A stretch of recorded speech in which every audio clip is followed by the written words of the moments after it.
Hello my dear student, आज मैं आपको फिलिप्स कर्व के बारे में बताने जा रही हूँ। जो हम लोग का इन्फ्लेशन का चैप्टर चल रहा था, that is in continuation of that chapter only. तो वीडियो के इस पार्ट में आपको ये देखना है कि ये जो फिलिप्स हमारे अर्थशास्त्री थे, इन्होंने इन्फ्लेशन के संबंध में अपनी क्या विचारधारा व्यक्त करी है। इन्होंने इन्फ्लेशन को अनएम्प्लॉयमेंट के साथ इसका संबंध स्थापित किया है और इसको जो जिस ग्राफ के माध्यम से इन्होंने एक्सप्लेन किया है, that is known as Phillips curve. इसीलिए इसका नाम जो था फिलिप्स कर्व पड़ा था। तो इसी को हम आज आपको एक्सप्लेन करने जा रहे हैं। तो this theory of inflation was presented by A.M. Phillips, known as the Phillips curve hypothesis. The Phillips curve is a technique of expressing empirical wage price employment relationship.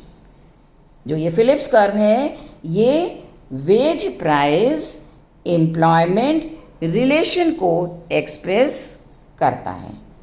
अब इस फिगर में देखिए, जो फिगर हम आपको दिखा रहे हैं फिलिप्स कर्व की, इसमें OX एक्सिस पर हमने अनएम्प्लॉयमेंट को मेजर किया है एंड OY एक्सिस पर, दिस वन OY एक्सिस पर annual rate of change of money wage और प्राइस इज मेजर्ड। अब देखिए फिलिप्स क्या कहते हैं, the Phillips curve depicts an inverse relationship between those two variables.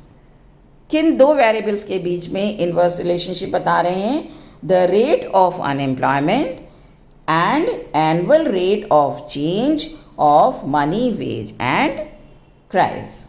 Money wage और price मतलब रेट ऑफ अनएम्प्लॉयमेंट के बीच में और annual rate of change of money wage और प्राइस के बीच में इनवर्स रिलेशन है। इसको फिलिप्स महोदय ने इंट्रोड्यूस किया था, इसीलिए इसका नाम फिलिप्स कर्व रखा गया था। The rate of wage increases declines with the increase in the rate of unemployment and the vice versa. Phillips का ये मानना है कि जैसे जैसे हमारा अनएम्प्लॉयमेंट का लेवल इंक्रीज करेगा, वैसे वैसे हमारा मुद्रा स्तर या इन्फ्लेशन का स्तर जो है वो हमारा कम होता जाएगा। When the unemployment level is very low, जब अनएम्प्लॉयमेंट का लेवल जो है वो बहुत कम हो जाएगा, general excess demand will exist.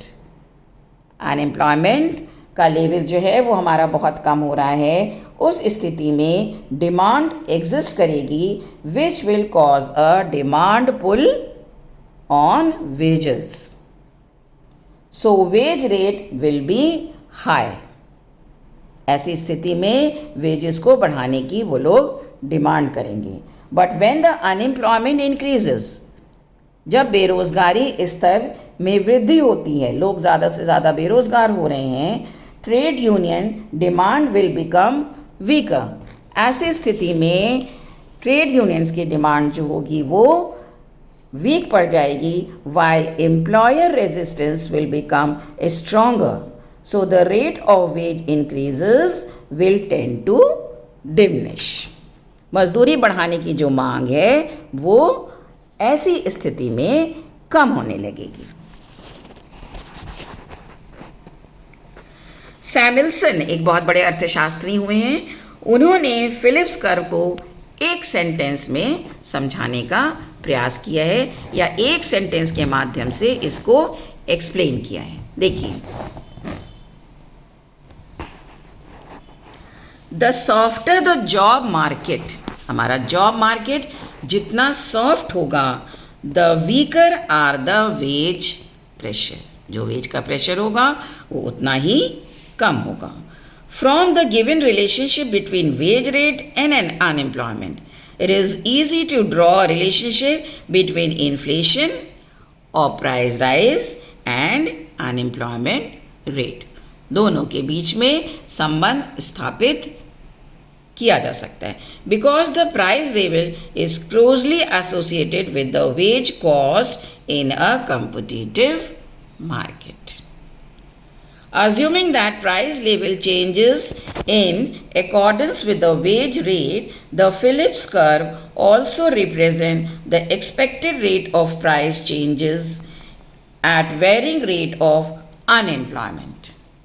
देखिए इसको हम समझा देते हैं फिर से. Suppose if the rate of unemployment is 8%, हमारा जो अनएम्प्लॉयमेंट का रेट है दैट इज ओनली 8%. 8% रेट है. And the rate of inflation या प्राइस राइज का जो रेट है that is 2%. Unemployment rate 8%, inflation rate 2%. अब ऐसी स्थिति में if the rate of unemployment is to be brought down to 4%, जो अनएम्प्लॉयमेंट रेट 8% था वो घट के अब 4% हो जाता है. दैट मीन्स 4% लोगों को एम्प्लॉयमेंट मिल चुका है. Then the rate of inflation has to be raised by 6%. Unemployment हमारा 4% से कम हुआ तो इन्फ्लेशन रेट जो कि पहले 2% था अब ये 4% और बढ़ जाएगा क्योंकि अनएम्प्लॉयमेंट हमारा 4% से कम हुआ है. This implies that there is an inverse relationship between the rate of inflation and the rate of unemployment. जितनी दर से या जितनी स्पीड से हमारी बेरोजगारी कम होगी उतनी ही स्पीड से या उतने ही रेट से मार्केट में प्राइस राइज होगा या इन्फ्लेशन की मात्रा बढ़ेगी. This implies that there is an inverse relationship between the rate of inflation and the rate of unemployment.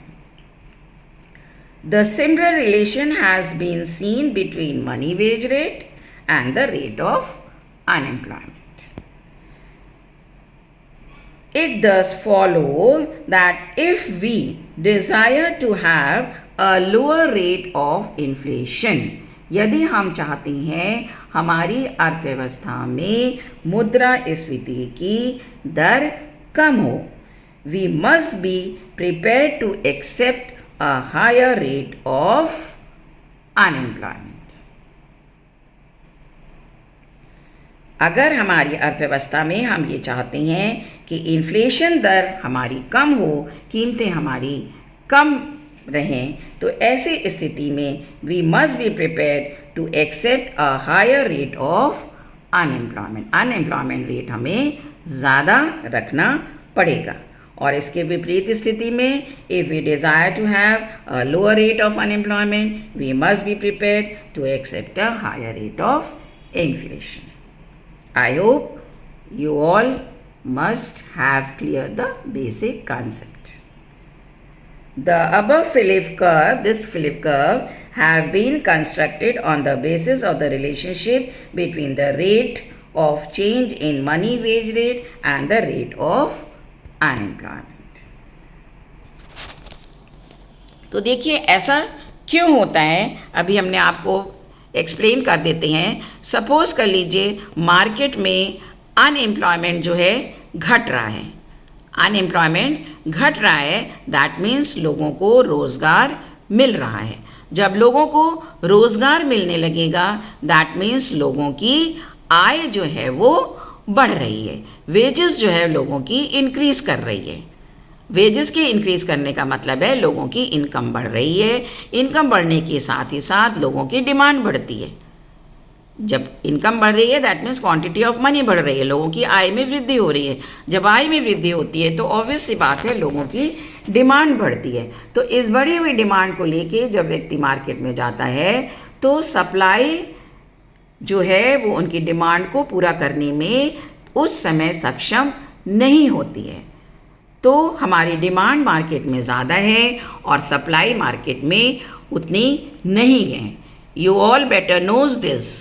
कि जब भी मार्केट में डिमांड ज़्यादा होगी और सप्लाई कम होगी तो डिमांड और सप्लाई का जो सामान्य सिद्धांत है वो लागू होगा और कीमतें जो हैं वो अर्थव्यवस्था में, हमारी इकोनॉमी में, हमारे मार्केट में बढ़ जाएगी। जब जब डिमांड और सप्लाई की शक्तियाँ फोर्स, ये जो फोर्स है डिमांड फोर्स और सप्लाई फोर्स मार्केट में काम करता है तो हमेशा कीमतों को प्रभावित करेगा। इस समय क्योंकि डिमांड ज़्यादा है, सप्लाई कम है, दैट मीन्स प्राइस बढ़ने लगेंगे। तो अनएम्प्लॉयमेंट के घटते ही, आपने देखा अनएम्प्लॉयमेंट के घटते ही हमारी कीमतें जो हैं या प्राइस राइज जो है वो होने लगता है। इसी फिनोमिना को हमारे फिलिप्स महोदय ने फिलिप्स कर्व के नाम से व्यक्त किया है। दैट मीन्स इन दोनों ही चीज़ों में there is an inverse relationship between unemployment and inflation rate या प्राइस राइज। तो ये जो कंसेप्ट था, यहाँ तक फिलिप्स ने अपने विचारधारा को व्यक्त किया था। लेकिन इसके बाद आगे आने वाले अर्थशास्त्रियों ने ये कहा कि फिलिप्स की ये जो विचारधारा है ये that is suitable for short period only. Phillips की ये जो विचारधारा है ये केवल शॉर्ट पीरियड के लिए उचित है। कुछ अर्थशास्त्री इसके बाद आगे आए, उन अर्थशास्त्रियों में से मिल्टन फ्रीडमैन का नाम और E.S. फिलिप्स PHELPS, इन्होंने ही ये कहा कि फिलिप्स का ये जो फिनोमिना है ये एक्सप्रेशन है that is only for short period.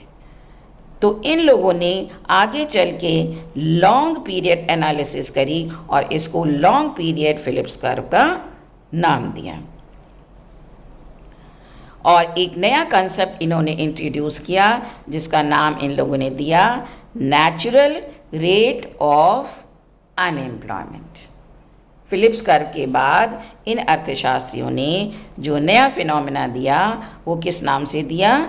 The natural rate of unemployment, which refers to the rate of unemployment corresponding to the real wage which tends to clear off from the labor market। फिर से देखिए, which refers to the rate of unemployment corresponding to a real wage which tends to clear off from the labour market. दूसरे शब्दों में हम ये कह सकते हैं the natural rate of unemployment. The natural rate of unemployment is that rate at which the forces और the variables, जो हमारी इकोनॉमी में वेरिएबल्स होती हैं, अर्थव्यवस्था में वेरिएबल्स होती हैं, इंक्रीजिंग और डिमिनिशिंग इन्फ्लेशन और वेज आर इन इक्विलिब्रियम, संतुलन में। The natural rate of unemployment is that rate at which the forces और द वेरिएबल्स इंक्रीजिंग और डिमिनिशिंग इन्फ्लेशन और wages are in equilibrium. Here the inflation is in equilibrium, neither it shows the tendency to increase nor to decrease. This indicates the maximum level of employment at the point of full use of productive capacity of the economy. At the natural rate of unemployment, actual inflation is equal to the expected inflation. At the natural rate, इनका ये मानना है at the natural rate of unemployment, स्वाभाविक रूप से unemployment, actual inflation is equal to the expected inflation. Long run में ये स्थिति आती है कि जो हमारा नेचुरल रेट ऑफ अनएम्प्लॉयमेंट होगा दैट इज एक्चुअल इन्फ्लेशन और एक्सपेक्टेड इन्फ्लेशन दोनों बराबर हो जाते हैं long run. 10 a decline in unemployment below the natural rate that is induced by the rising effective demand will be a temporary effect। थोड़े समय के लिए, अल्पकाल के लिए ये ऐसी स्थिति आ जाती है कि a decline in unemployment level, बेरोज़गारी स्तर में जो कमी आती है, the natural rate, unemployment below the natural rate that is induced by the rising effective demand will be a temporary affair because the rising prices lower the real wages। जो कीमतें बढ़ती हैं, the rising prices lower the real wages and once the workers realize this, जब workers को ये समझ में आता है, they will bargain for the higher and higher money wage। जब वर्कर को समझ में आएगा तो वो अपनी हायर वेज के लिए अवश्य ही बार्गिन करेंगे या सौदेबाजी करेंगे। 10 unemployment tends to return to its natural rate, जो कि एक शॉर्ट रन के लिए एक टेम्परेरी अफेयर के रूप में आया था सामने, वो धीरे धीरे या दीर्घकाल में उसको दूर होना पड़ता है या वह दूर हो जाता है। Thus unemployment tends to return to its natural rate। According to this economist, ये इस श्रेणी के जो इकोनॉमिस्ट हैं, the long run Phillips curve is a vertical straight line. इनका ये कहना है दीर्घकाल में जो फिलिप्स कर्व होगा is a straight vertical straight line. देखिए हम आपको दिखा रहे हैं अभी कि लॉन्ग रन में फिलिप्स कर्व की क्या स्थिति होती है। देखिए लॉन्ग रन में जो हमारा फिलिप्स कर्व होगा that is straight line n1 n1। ये देखिए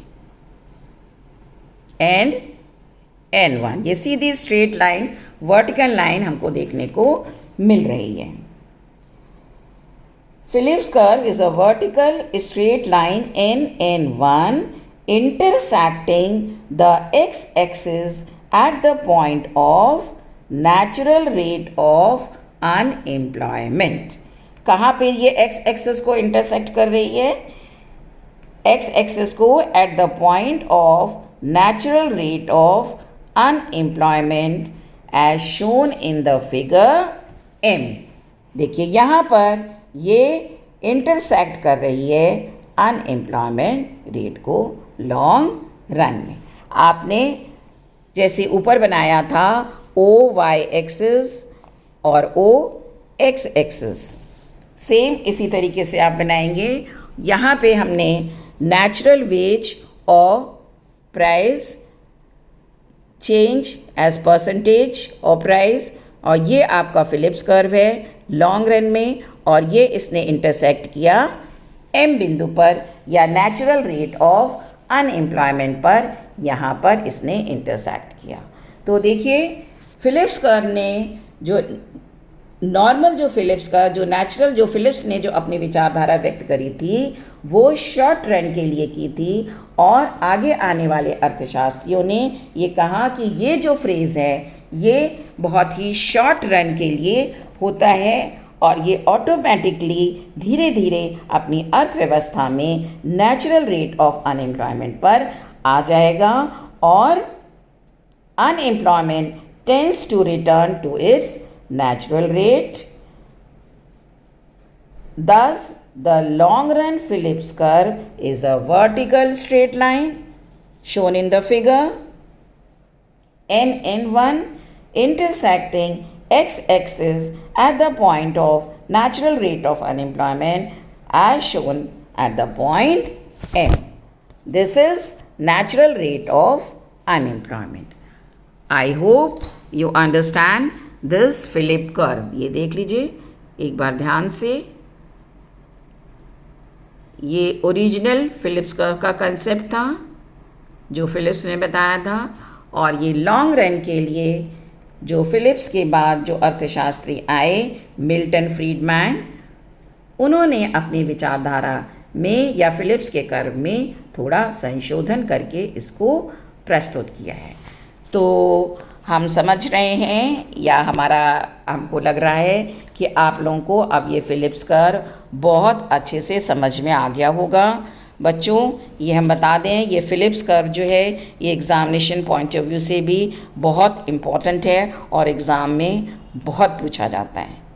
तो अगर आप लोगों को नहीं भी समझ में आया हो, वंस अगेन हम ये कह रहे हैं, आप कमेंट बॉक्स में जाके जो भी आपको प्रॉब्लम आ रही है आप उसको मेंशन कर सकते हैं, and I will try my best to remove it.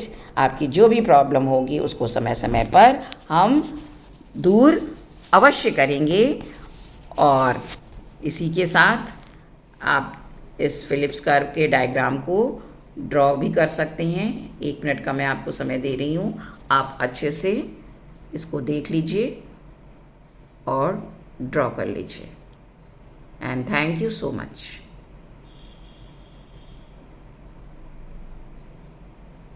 ये फिलिप्स कर्व का शॉर्ट रन फिनोमिना है and that is long run.